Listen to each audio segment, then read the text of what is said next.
We just had the hugest downpour ever.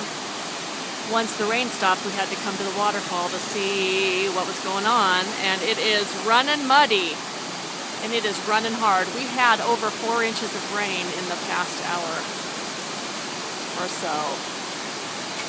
It looks like they've widened the waterfall, or it's widened itself. It's never run this wide before. And it's just coming down like nobody's business. They've tried to make this a little bit deeper, I think, where it goes under the culvert, under the road. The sun is out now, though, and it is going to be hot.